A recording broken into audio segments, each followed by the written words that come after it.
រម្នាក់ចំណាយពេលជិត7ឆ្នាំដើរថតរូបតំបន់ទេសចរប្រទេសកម្ពុជា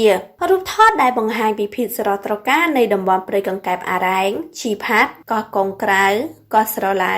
កោះស្មាច់កោះស្ដាច់ខ្នងរ៉ាដាខ្នងភ្នំភ្នំឱរ៉ាល់ព្រៃនិងទេសភាពនៃខេត្តកោះកុងពោធិ៍សាត់កំពង់ស្ពឺ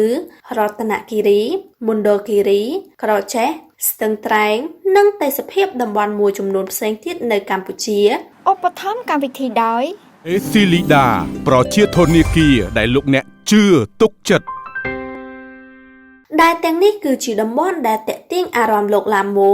ដែលជាអ្នកថតរូបអាជីពមួយនៅកម្ពុជាដែលចំណាយរយៈពេល76ឆ្នាំចុះទៅថតដោយផ្ទាល់ហេតុផលដែលលោកឡាម៉ូសម្រេចចាត់ធ្វើដំណើរផ្សងព្រេងដើម្បីផលិតរូបនេះគឺការចេញតាំងពីឆ្នាំ1995ក្នុងដំណើរទេសចរបែបផ្សងព្រេងក្នុងព្រៃភ្នំដំបងនៅខេត្តឈៀងម៉ៃប្រទេសថៃដំណើរទេសចរនេះបានធ្វើឲ្យលោកមានអារម្មណ៍ស្រឡាញ់កាន់តែខ្លាំងនៃដំណើរទេសចរបែបផ្សងព្រេងដូចនេះហើយគាត់គិតថាមកដល់កម្ពុជាវិញគាត់នឹងធ្វើដំណើរទេសចរបែបនេះតែអ្វីដែលយើងចង់មិនដូចការពិតនោះទេមកដល់កម្ពុជាភ្លាមនោះគំនិតនោះមិនតាន់ធ្វើចេញនោះទេដោយហេតុផលចប់ការសិក្សានិងកត្តាជីវភាពរហូតមកដល់ឆ្នាំ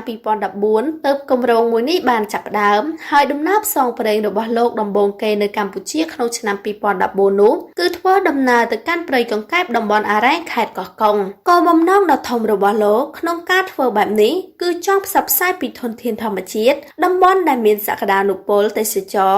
ដែលយើងមាននឹងកប់ចោលយកមកបង្ហាញឲ្យប្រជាជនកម្ពុជាជាពិសេសភ្ញៀវទេសចរបរទេសបានស្គាល់នៅអ្វីដែលប្រទេសកម្ពុជាយើងមាននិងហេតុផលមួយទៀតគឺលោកស្រឡាញ់ការថតរូបដូចនេះលោកចង់បង្ហាញនៅបច្ចេកទេសនៃការថតរូបឲ្យអ្នកស្រឡាញ់រូបថតបានដឹងអំពីការថតរូបដោយក្នុងនោះចង់ឲ្យដឹងពីធាតុផ្សំនៃរូបមួយសន្លឹកដែលស្អាតល្អ